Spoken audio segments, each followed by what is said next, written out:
tell a story. Judy had 3 kids by a previous marriage. I had 1 by a previous marriage I was raising. We got married, decided to have a kid. Should be possible. Was not. God had a bigger plan, and 8 adopted kids later. We don't put that label on. Experts called them 7 of those special needs. Well, all I needed was a family, so we have 8 boys and 4 girls. We're blessed.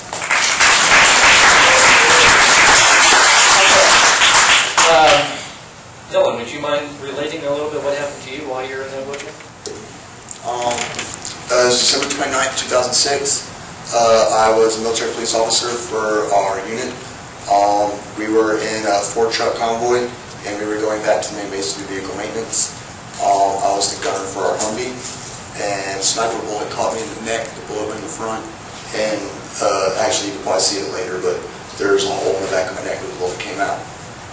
It hit my C6 and C7 vertebrae, shattered both of them, and it didn't have a spinal cord, but the bone fragments caused my cord to swell, and it cut off the nerves. So pretty much I can feel my legs, I just can't move them.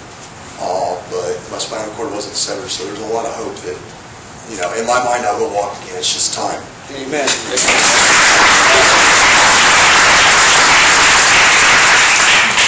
So how can we help you? Well, first and foremost, if you allow me this privilege, anybody who's ever served, raise your hand.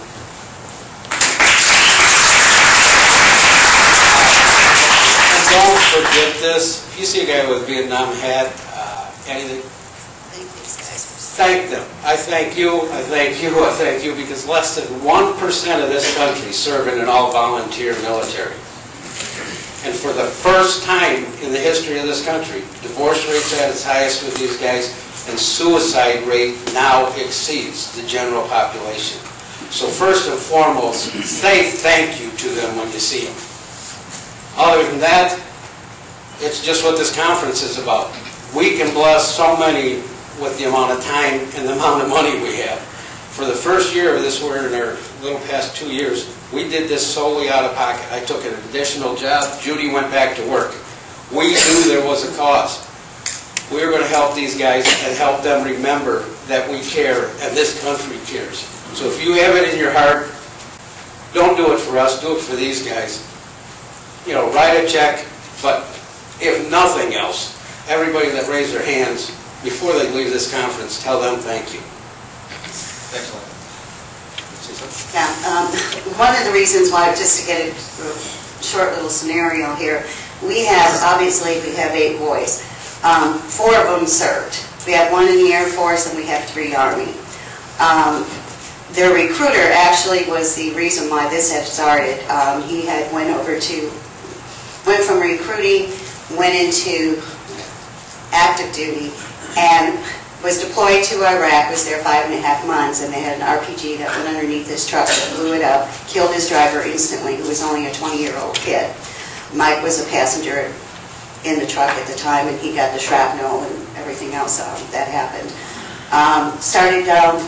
Ended up going from Iraq to Brooke Army Medical Center, and anybody that's ever been down to Brooke Army Medical Center, it is quite a trip. It's just something that I believe everybody needs to go and see.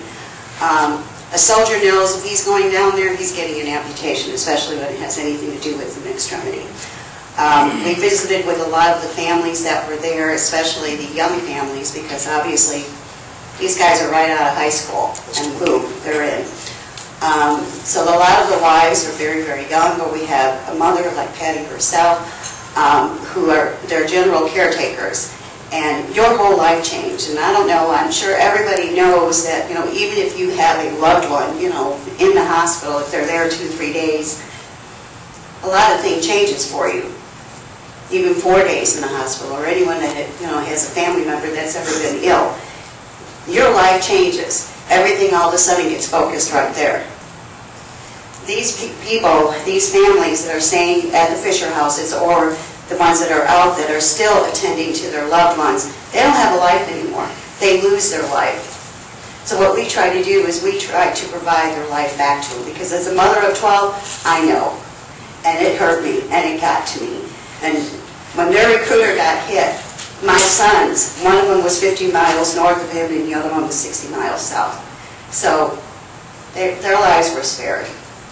But just to see everything that goes on and being a military mom, it's just something I do just to give back. Thank you. Heores Night Out, I know, I'm just asking you this question. But how exactly do you make a difference in these veterans' lives? What we do is we provide each of our wounded soldiers and their families with a gift wallet, appreciation wallet, an appreciation wallet that has 6 $50 gift cards, and that's to different restaurants, different venues. We make it where it's geological, so like geographical. That was an ad mistake. I've been listening to him to Pflugerville. But geographically to their area, if they have children, then we try to make it family friendly, or if it's just the adults, just the soldier and a wife, then we just kind of make it to where, you know, places that they like to go to. Or soldier and mom. So if mom likes to go to Outback, then we make sure we got a $50 gift card in there for mom for the Outback. So in the middle of all this healing and everything else like that, it's good to take a little bit of a break, get your mind off it. So. Exactly. And you kind of help them do that. And there's no red tape, there's nothing, they're not standing in line 20 years to get all this to the military or whatever, you just kind of provide. How have you been, I mean, you guys rich? No. You were rich? Yeah. We have 12 kids. No matter what the movie said, it is not cheaper by the dozen. Now before Calgon doesn't take you away. So. Now these are not all your kids.